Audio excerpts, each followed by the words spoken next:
So I was told to stand over here because the laptop is back there and otherwise the column is in the way, so I have to stand over here and talk here. Um, I'm Chris. I live in Hawaii and I work for Twitter. So I'm wearing my Hawaiian shirt today to bring some aloha to you.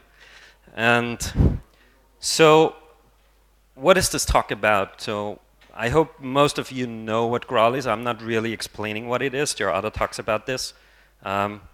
This talk will basically show you what I've learned over the last year and a half or something when we were trying to run Twitter services on Graal and what the outcome was, right? So Twitter has its own VM team, and so we have a hashtag for the VM team. So if you're going to tweet about this talk, please add that hashtag and give a little love to the other people in the team.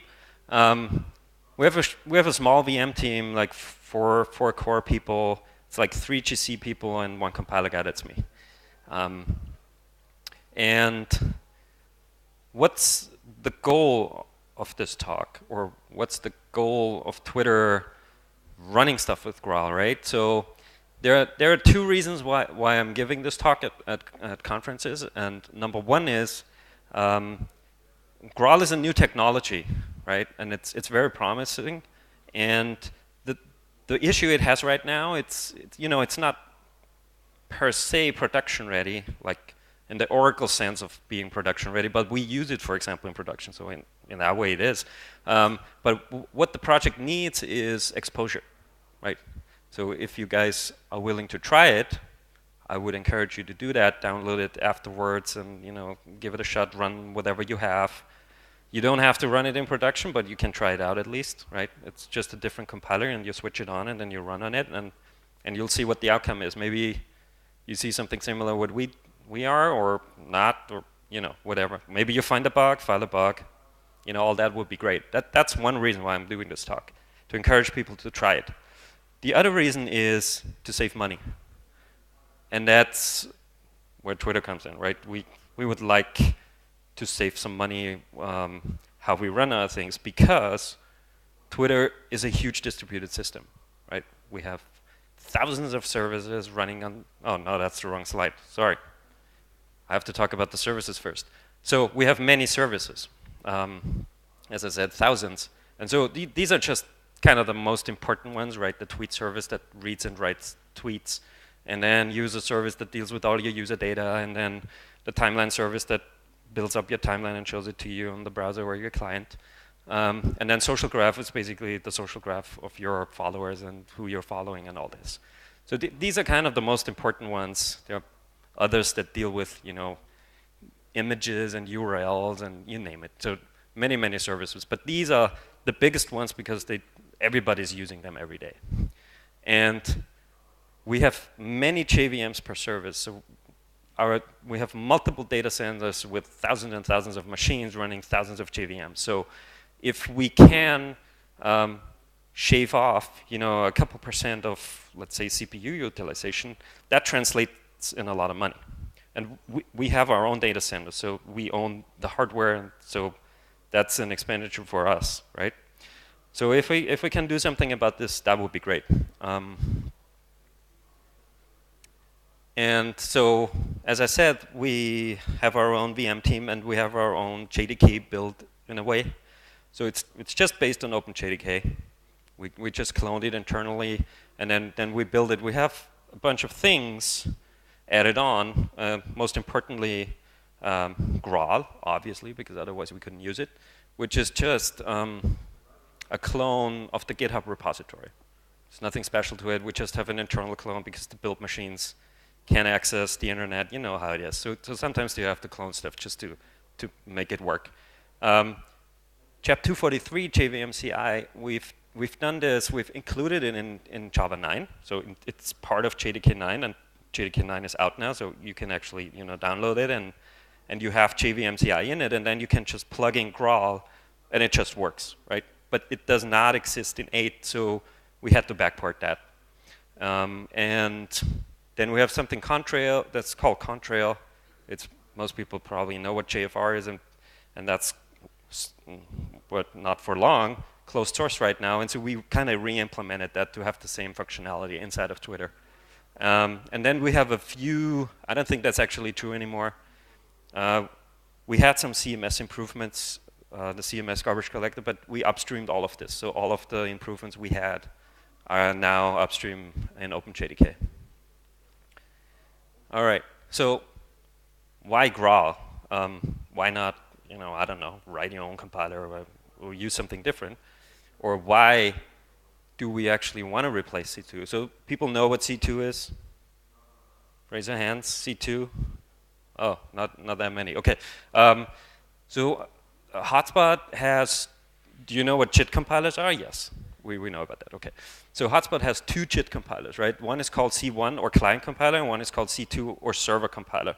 And C1 is high throughput, it just compiles code as fast as it can, and it doesn't do a lot of optimization. You just want to get away from the interpreter, which is really slow, and you want to run a native code. That's what C1 is. And C2 is the high optimizing compiler. It's the last tier in the tiered system, and it uses profiling data to produce high performance, peak performance code. And so C2, and it's kind of old. I think it's like 15 years or something, or even more now. So it's old and very complex. It's a good compiler. It produces very good code, and I think you all are very happy with the performance you're seeing, but it's just, for the people who have to work with the code base,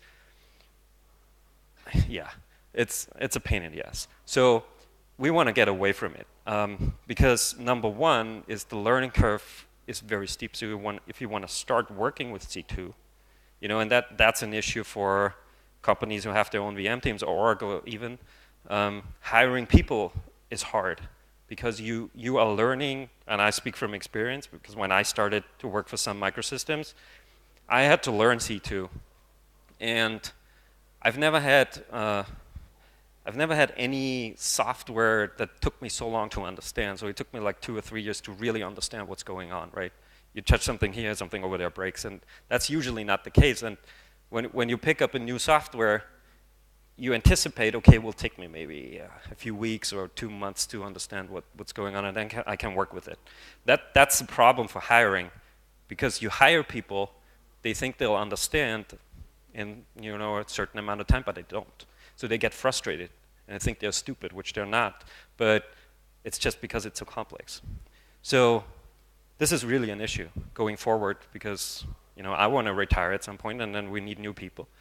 So learning curve is way too steep. And in the last couple years, there weren't really any major optimizations, like new stuff, right? C2 does auto vectorization, it does loop optimizations, it does inlining obviously, and escape analysis, it does all that, but no one wrote a new escape analysis, right? There was one implementation and that's it. And no one's really tweaking with the inlining because we all don't want to. We're afraid of touching it because so many people rely on it, and it was tuned over many years to get to the point where it's now, where it's basically more or less working for everybody. So no one really wants to touch that. And then my personal opinion about C2 is it just reached its end of life a couple years ago already, because all the optimizations, in quotes, to be honest, that have been done in the last couple years were all related to intrinsics. People know what intrinsics are? Ooh. Okay, no, a few. So it's basically you have a Java method, let's say cryptographic methods are a good example, or string index off is a good example, right? So what you do, you have a Java implementation in the core libraries, but what you really want is some hand-optimized machine code that does it much quicker than the Java version. And then you can do things like, you use AVX or AVX 512 to load wider words and make it faster. So that's what Intel did, right? They are coming out with all these new instructions and instruction sets, and then they write handwritten intrinsics, and then that will become part of Hotspot. But that's really the only optimizations we did in the last couple of years, right? There was nothing fundamental improving in the compiler itself. It was just hand tweaking left and right a little bit. So Graal, on the other hand, is just from ground up, not that it's only newer, but it's from ground up, it's designed in a way different way than C2 is. So from the very beginning, it was designed in a modular way. You can see like the screenshot on the right side, that's kind of older, so it might be even different today, but it's like 83 different packages, which are modules. This is not Java 9 modules, this was done before, but they basically call packages a module. And then you have, architecture-dependent modules and architecture-independent modules, and the build system of Graal makes sure you don't have circular dependencies, and you don't depend that, let's say an architecture-independent package does not depend on an architecture-dependent package. So it's all well designed, and so just because of that, it's already easier to understand. Then it's written in Java, which I think is slightly easier to understand than C++, especially the old C++ that Hotspot and C2 is using. It's not C++ 11 or anything, right? So it's an old. And then this is not really related to Graal to easier understand it, but Graal has a better inlining policy than C2 does, and it also has a better escape analysis implementation. Because the escape analysis implementation, I'm not going to explain to you what that is. It's just a regular implementation, and Graal has something that's called partial escape analysis, which can scalar replace more objects than C2 can, just because the way it's implemented. Okay, bugs. So as I said, I started to work for Twitter like a year and a half ago or something, and I said, okay, let's try this. And the main reason was to give it the exposure that I was talking about earlier. Right? You want to run code on it, you want to find the bugs, and then make it production ready. So I'll talk about the bugs we found. It's like, I think 4 bugs or something, and it's all of the bugs we found. So it's these 4. So this was number 1. It's not a very important bug, but it showed up. So I was running a service, and I was turning on print compilation, so I wanted to see what's going on. How much are we compiling? Is anything failing? And yes, something was failing. Like I saw these compile skipped messages. If you ever turned it on, sometimes you see that. And in this case, it says, oh, an OSR with logs is not supported. OSR means on-stack replacement. That's another optimization that JVM does. I'm not going to explain that. But and the exception looked something like this. So you see, okay, Graal is Java code. If something goes wrong, you get an exception. You can actually read what's happening. So it was in the on-stack replacement phase. Something went wrong. You couldn't do it. I talked to one of the engineers at Oracle Labs about this, Tom. And so we decided it's not really a big issue because most people these days run with tiered compilation anyway, because that's the default since, I can't remember when we did that, like 7 or 8.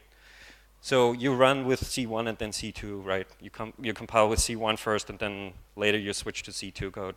So we decided it's not a big issue, because if C2 or the highest tier, like tier 4, either C2 or Graal, if it can't compile anything, it will try a bunch of times, but then it keeps count of that, and then when it realizes, okay, I can compile this thing because of this bytecode, it just bails out and it says, I'm not compiling this anymore. And then you just compile with C1. So you'll end up with compiled code anyway. It might not be as good, but you will.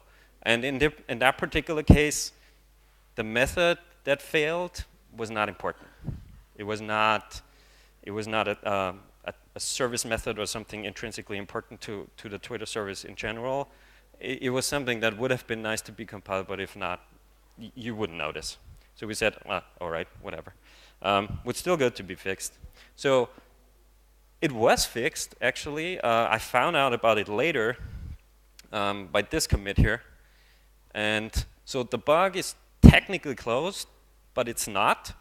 It's still open. And it's still open because when I found out about the fix, so I was running the service again and was looking at the output, and I saw, oh, we're seeing a bunch of more, right? So we are seeing these no on-stack replacement node generated messages. And then there was this other one at the bottom. That's not so important. And so we saw these, and then Tom looked at it. He grabbed a copy of that whatever package fails, Gomoku, whatever that is. I don't know. And so he saw that this is an issue with static fields being accessed in a class initializer. So that's always an issue, right? Because you are currently compiling the class initializer, but you're accessing static fields which you're not really allowed to already access because the class is not fully initialized. So it's that kind of gray area a little bit. But since you're the compiler, you know you can do it. And if that's, by the way, not very usual that the class initializer is being compiled by the highest tier. So because you run the class initializer once, right? So it's probably a very expensive one. It maybe does loopy stuff, or it initializes a lot of things. I don't know what it's doing. So it would certainly be good to compile that one.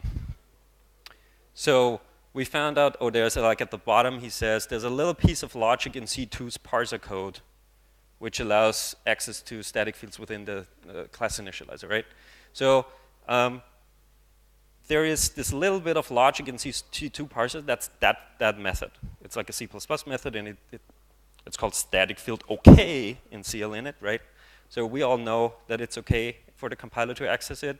And the comment says better to check now than to de-optimize as soon as we execute. And that's the issue, right?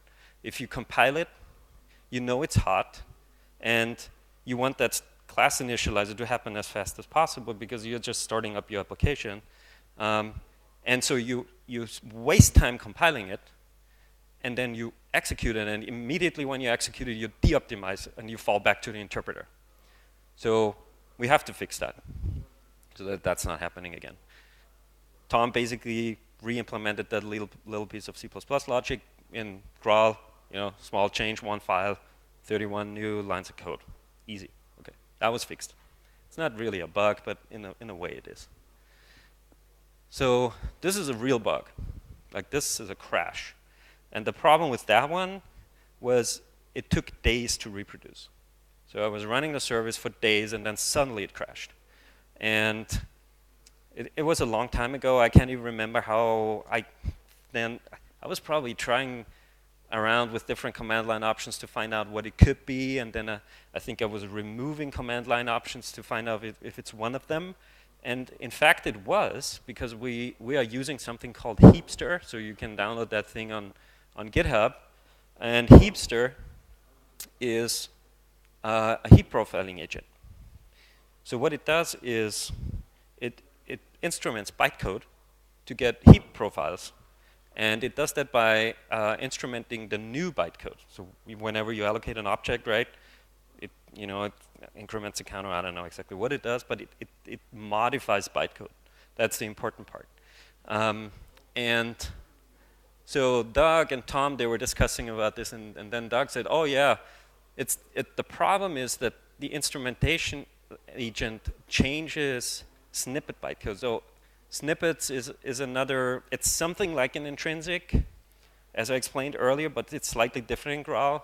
So I'm not going to explain that. It would take too long, but there are other Graal talks where you could find out about snippets and stuff. So the issue was, so the important thing is a snippet is part of Graal, the compiler, okay? And since Heapster instrumented double dot value off, which does a new, it kind of got into the compiler's code path. And that was the issue. So they were discussing this, and then Doug said, okay, I think it's time to bite the bullet and parse the bytecodes for snippets differently. Because snippets is, you write something in Java code and compiles down to bytecode, but it's never really executed. It's just, the compiler just takes it and transforms it into a compiler graph and then uses that later on. That's kind of what it does. But if it's suddenly different, then it won't work, and that's where it crashed. So he knew it will be a lot of work, and it was. It was 65 files changed with 2,700 new lines of code, so that was a rather big change. But it was important to do that because a lot of people are using instrumentation frameworks or instrumentation agents out in the real world, right? Oracle Labs, they're doing research and development, right? They're not using agents, but a lot of people do. So this was very important to be fixed. And then a lot of our services use Netty. And so I was running this one service, and the service log file, I saw it grow very fast. And I thought, okay, something's probably wrong. So I looked at the log file, and I saw all these connection exceptions happening. And I thought, oh my God, where's this coming from? That's the issue, as most of you might even know better than I do.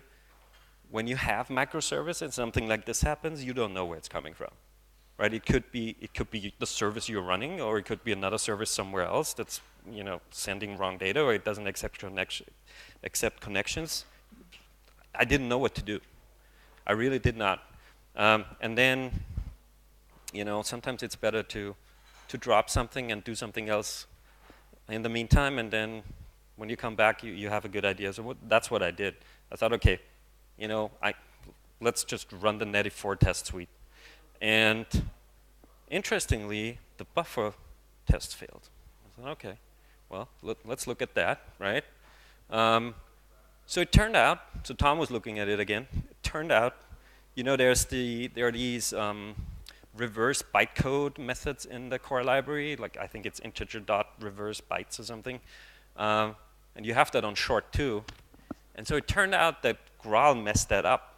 It didn't swap the bytes, which is crazy because this is used everywhere, right? But it never showed up in testing, not a single time. It just, this one service just failed because of this. So he said, okay, yeah, the canonicalization was not right, so he fixed that. It was basically a one-line fix, but since he added test cases so it's not happening again, it was a little bigger. But that was an interesting one, that actually happened. And, oh yes, that was it. And I think that last bug, when was that? September, right? September last year. So since then, nothing. Everything runs fine. So we found these bugs. That was very important to find these bugs, but now they're fixed, and since then we haven't seen anything. So that's where you come in, because if you run it on a different type of software, you might find other very important bugs that we would like to fix, or Oracle would like to fix, right? That's the whole point. So we are also contributing back. So Twitter is using a lot. Did I skip the slide? Maybe. Twitter is using a lot of open source. But we're also giving back a lot of open source. I thought I had a slide on this. I think I skipped it. So we're trying to give back to the Graal project as well.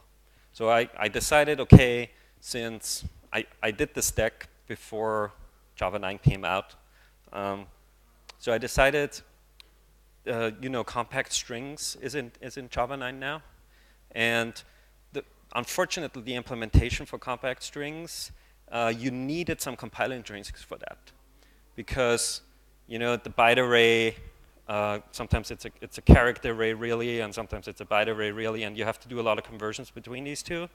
And doing this in plain Java code was too slow.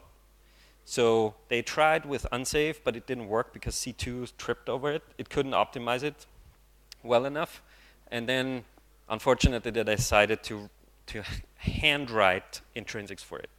And the way they did this, we have to port them over to Graal. There's unfortunately no other way. But it's basically you take some existing assembly code and you move it over to Java, and it's not a lot. It's just boring work. Okay, it's not rocket science really. But as I said earlier, you have all these optimized versions that use SSE AVX and AVX 512 and all this, and so we have to port them over. I started doing that summer, August. Started doing that. I still haven't finished it up because I need to write a test case and polish a few other things. And I'm doing all these talks, so I can't fix that. But it's PR 251. If anyone wants to finish it up, you're welcome to do that.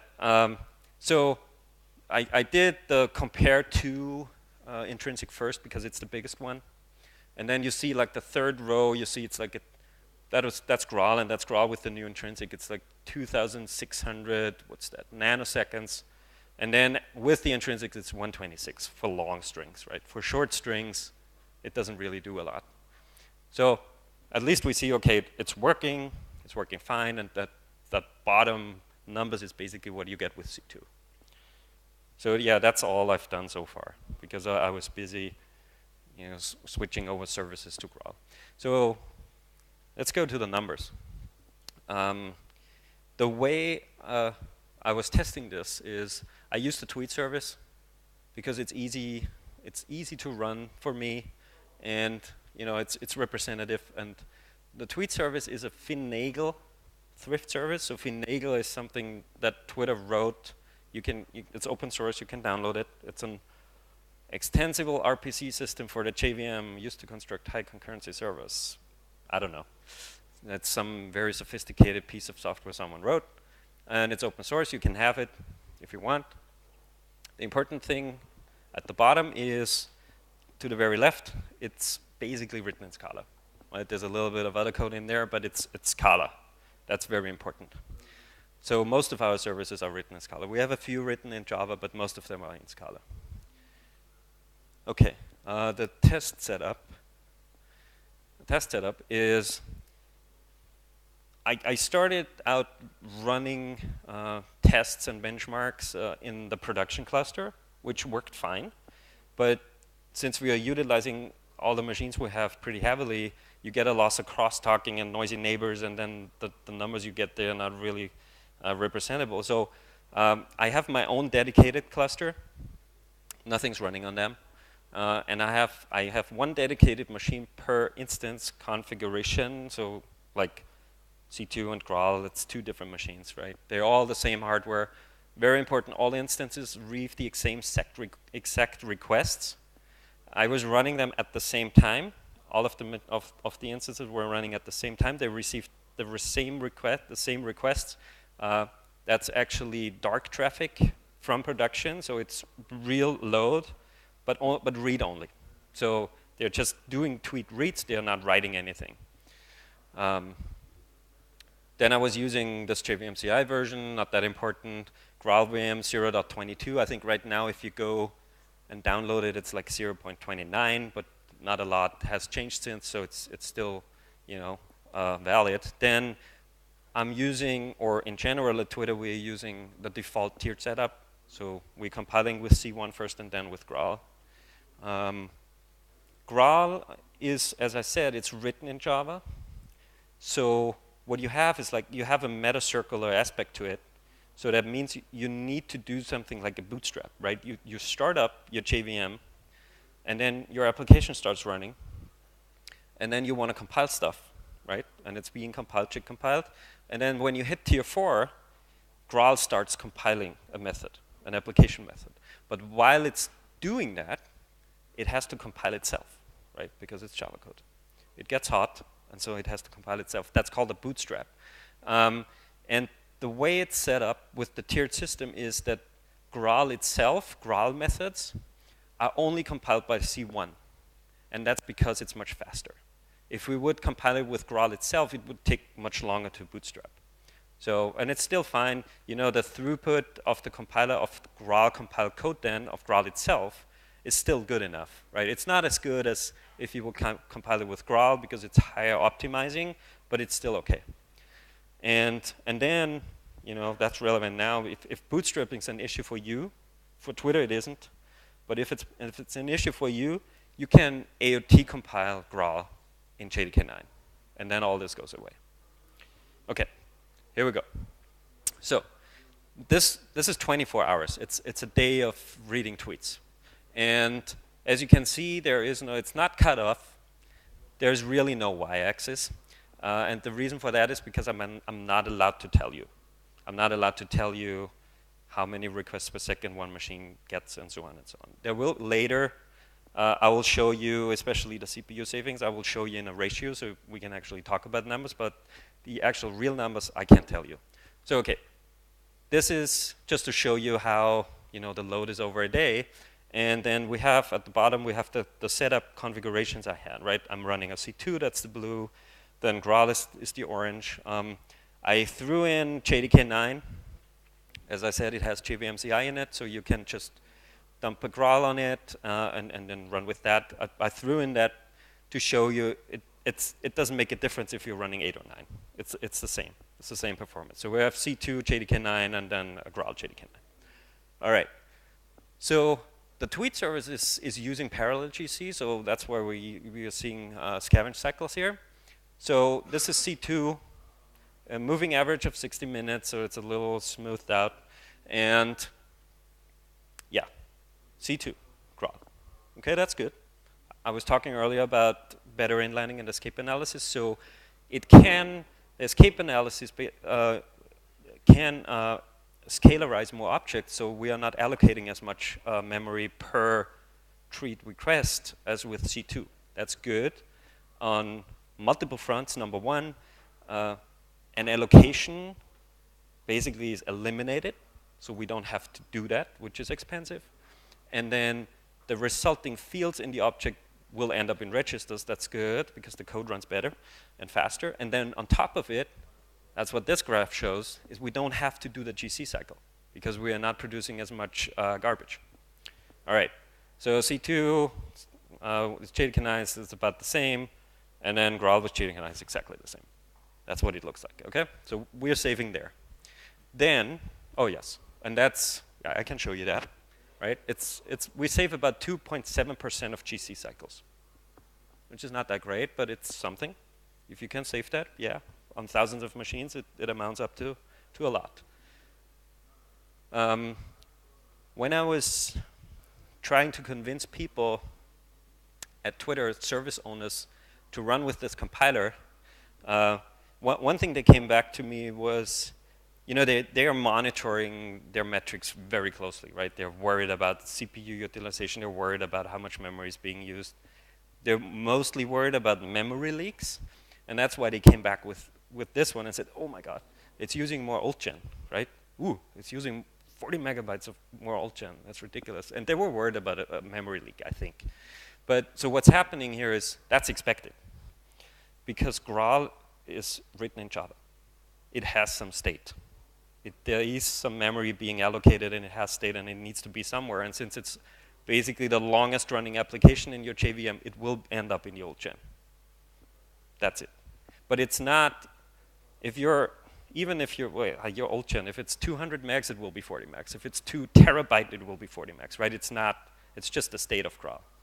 And there is also, I don't have a good graph for that, so metaspace. It's using about I've seen between 10 and 20, 30 megabytes of more metaspace being used. Because again, Graal's Java code, you have to load in classes, you have to load in methods. It's just using memory. But it's not getting more, right? That's just it. But I mean, we're all running with gigabytes of heaps, so 100 meg here or there, it doesn't really matter. That's the important one. So what we really want is save CPU time, right? The CPU utilization, we want to bring that down. So that's C2 over the same day. That's Graal. That's pretty good. And then we have C2 with JDK9. It's slightly better. I don't think it has anything to do with C2 being better in JDK9. Sometimes it has to do with the profiling data that's being collected during your run, and then sometimes you have these race conditions, what gets compiled first and how inlining. Sometimes it's different, and so in this particular case it was slightly better, but it's still basically the same performance. And then again, Graal, it's exactly the same, right? So let's bring this into a ratio, and then we have, it's a little cutoff actually, so that should be 1 up here, right? That's ratio. And so we save 11% of CPU just by using Graal instead of C2. And that's huge. I don't know how many compiler engineers are in this room, but if you ever work on a compiler and like a JIT compiler or something that compiles to native code and you want to try to improve that, and you write a super sophisticated optimization or something new, you are excited if it's 1%. If it's 2%, it's like a lottery win, really. But that's where you're at, because it's already so highly optimized. So 11% is unbelievable, actually. Okay, so I briefly mentioned this earlier. The tweet service, we run this 100% on Graal in production for, I don't know, I think we started in June. So for a couple months now. So I hope everyone has a Twitter account in here. You should test it right now if it works and tweet, to our hashtag. I don't think there was an issue, right, in the last couple months. Everybody was happy, no tweets were lost, all's good. So it works. For us, it works fine. We fixed 4 bugs, yeah, okay. But since then, nothing. For us, this is production ready. We run this in production, and it's not the only service. We run a bunch of other ones. Like I said, the user service and the social graph service, all of them run 100% on Graal in production. So everything you do every day with Twitter is running on Graal right now. So the question is, because we saw this in the first graph or in the second graph, the scavenge cycles, we saw a 2.7% improvement in, less cycles. Is it that, right? Is the 11% of CPU savings, is it escape analysis? Because that's one thing we know that's definitely better in Graal than it is in C2. So let's check this out. I'm running the tweet service again, same setup. I'm just turning off escape analysis for both compilers. And I had to do a different day because I couldn't run it at the same time. So it looks slightly different, but it's like this. And so what do we have here? Scavenge cycles, no escape analysis, C2. Graal's the same. Okay, great. I've really turned it off. That's good. So we get the numbers we want. CPU time. Oh, it's better. Oh, that's good. So what's that in a ratio? 5%. So I'm showing you this to tell you that even the inlining, just the plain inlining in Graal is better than C2's. Because that's where the win is coming from.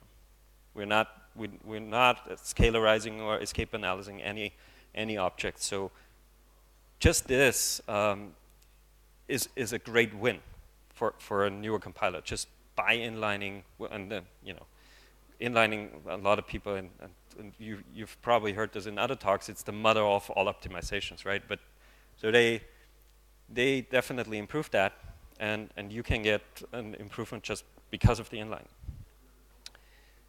All right, so how much money is that? Unfortunately, I can't tell you. It's a lot, I can say that. So I decided to kind of do a back of the envelope calculation to just give you an idea.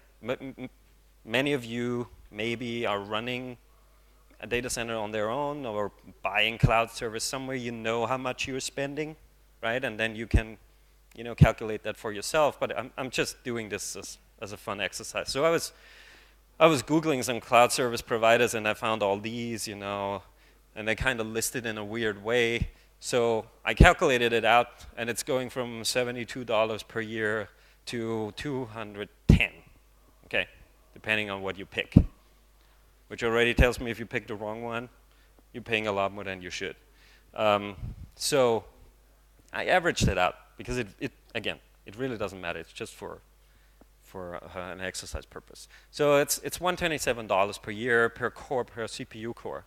And so the question is, how many cores are we talking, right? You might know how many you are using. I can tell you how much we have.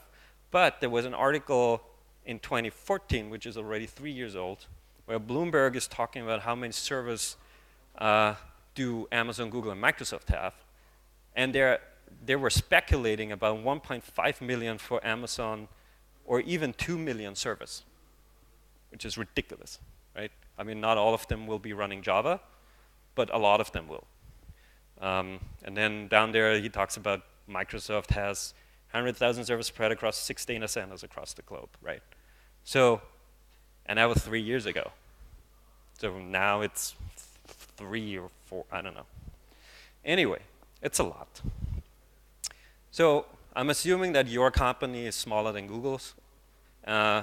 even Twitter is smaller than Google. So let's just say, okay, let's pick, you have 10,000 servers, and all of them have 24 cores.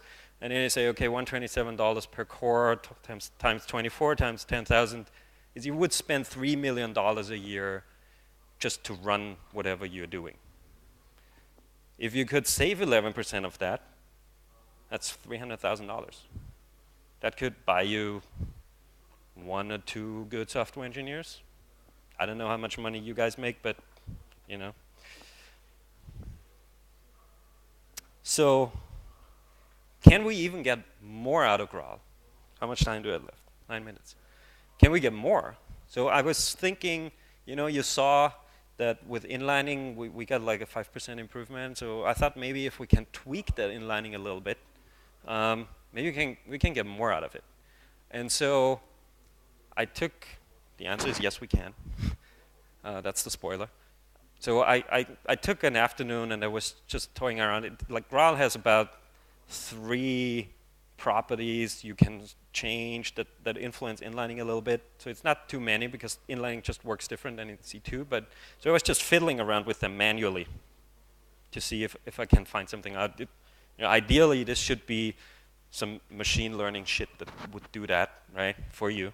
But I thought, I'll see what I can do. And I was actually running this at the same time as the first experiment. So it looks exactly the same. And I have this experiment here. And I'll just show you this, that you see, okay, it's, again, the same request. So it looks like this. We've seen this before, scavenger cycles. Oh, that's nice. So the better inlining actually improved also the allocation or the elimination of garbage. And the reason for that is because when you inline more, you can escape analyze more. So that's an additional 1.5%. That's pretty good. And it was just an afternoon. So this is the CPU time graph we saw earlier. Oh yeah, that's nice. That's something. So let's put that in the ratio again. Oh, it's just behind the bar here. Oh no, here it is, sorry. It's another 2%. That's great. So I was really happy about this. And again, I was not really putting a lot of effort into it. So if we would, and we might, that we improve inlining, we could get more improvement actually. So I said Twitter has its own VM team, but I'm pretty sure your company does not.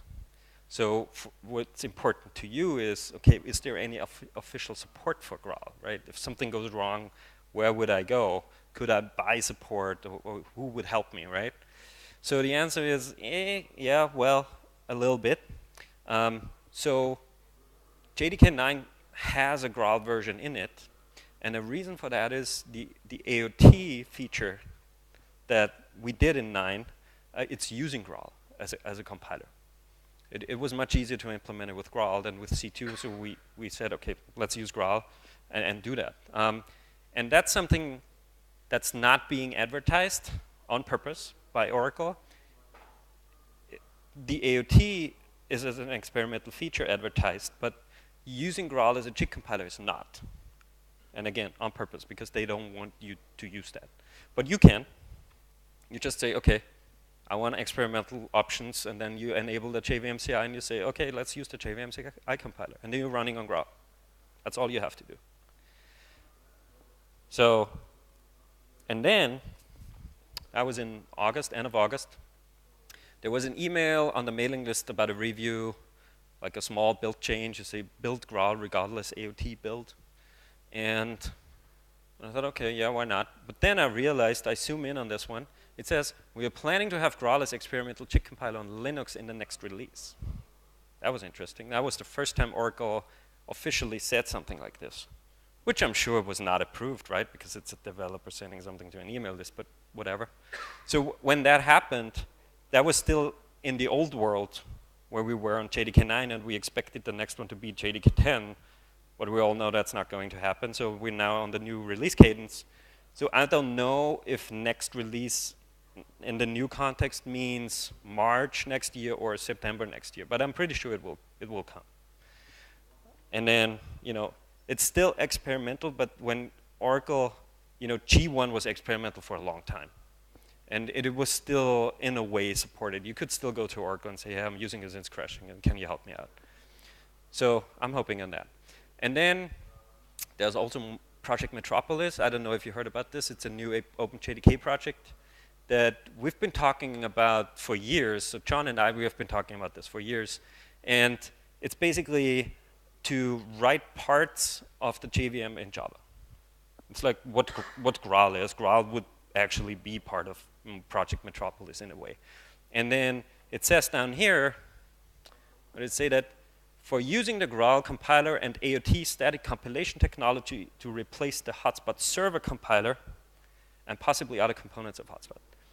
So one we've talked about for the longest time was to implement the bytecode verifier in Java, because it would be so much easier to implement it in Java than in C++. But no one cares about the bytecode verifier. But replace the hotspot server compiler, that's exactly what I want. I want C2 to go away. And the goal of Project METROPOLIS is that. So if there is an official OpenJDK project that wants to replace C2, then Oracle is definitely going that direction. It's technically not official support, but that's the best I can give you in terms of a future outlook, that Oracle definitely tends toward going to Graal and getting rid of C2. And then lastly, I have to say this because it's just the truth. As I said, most of our services are written in Scala. And so I was discussing this with some people at Oracle Labs because they have A, more people, and B, more experience with the compiler, and they do research and write papers, so they looked at the differences between Java code and Scala code. When you compile it down to bytecode, it's just different, right? And Scala has more polymorphism in it than Java does. And the way Graal inlines, or the inliner works, it just handles Scala code better. And so the 11% improvement that I was seeing in my experiment, you very likely won't see that with Java code. So with Java code, it's like a 50-50 chance if it's better or not. It's, as I said earlier, C2 is a really good compiler, right? It's hard to beat it. But when you write a compiler that's as good as C2, it's like it depends on where the pendulum swings, right? Things are implemented differently, and so it can be faster or it can be slower. But at the same time, with all the things I said earlier, with the complexity and that we want to replace it so that new people can pick it up and work on it, even if you switch to Graal and it runs with the same performance, it's already a win, right? Because we want to get away from it. As long as it's not 10% slower, it's a win. So I could go on this Java thing a little bit more, but I think this needs its own talk because it's complicated, and maybe I'll do that next time. So we'll see. And with that, I leave you with the very important hashtag and say thank you.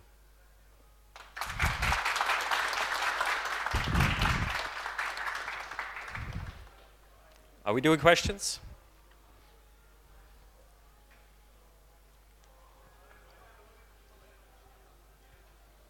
So if I will run, first of all, how to add Graal to the JDK 9 to run as JIT, I need to add these options, and also where I should put this jar with Graal. No, you don't have to. It's part of the JDK. If you download an Oracle JDK 9 on, I think I didn't mention this in the slides, on Linux. Okay. Because it's only there because of AOT, and AOT is only supported on Linux. So if you run it on Linux, it has Graal in it.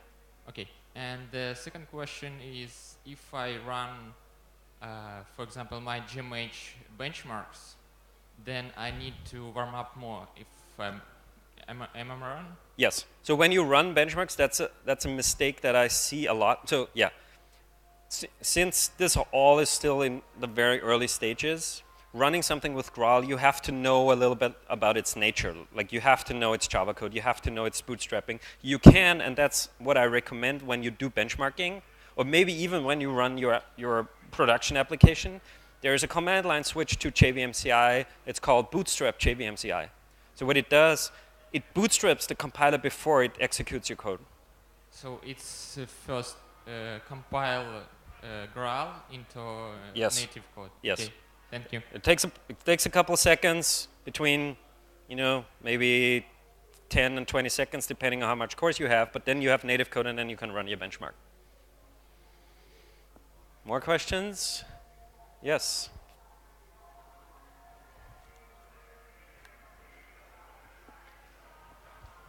Did you compare performance of Scala code and Java code? Like, for example, if you have a pattern matching in Scala code, Yeah. you write the same on a Java code, but it will be ugly, right?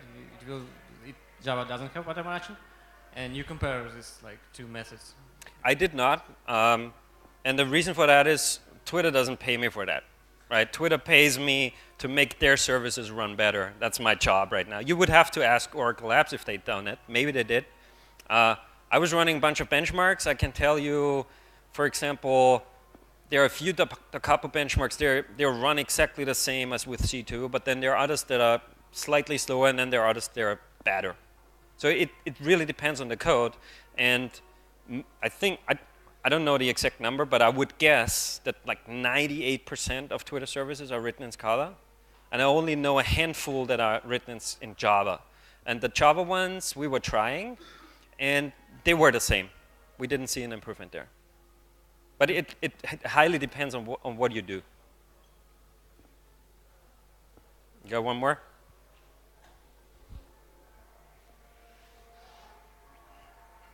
I have one question more. You said that Java can run slower or faster with C2, but are you afraid of that Oracle give up some optimization for Scala to improve Java code for compiling Java code by Graal? No, not at all. It's just the reason why we're seeing this big improvement with Scala is, as I said, it's just the way, the polymorphic nature of Scala. That's the difference. So to his question over there where he said, oh, did you write the same in Scala and Java? I think what will happen is that if you do it today with C2, that the Scala version will be slower, and with Graal it will be about the same. That's my expectation, without having any data, but I'm just making stuff up. Anyone? More questions? I'll be around. If you have a question, ask me. Cool. Thank you.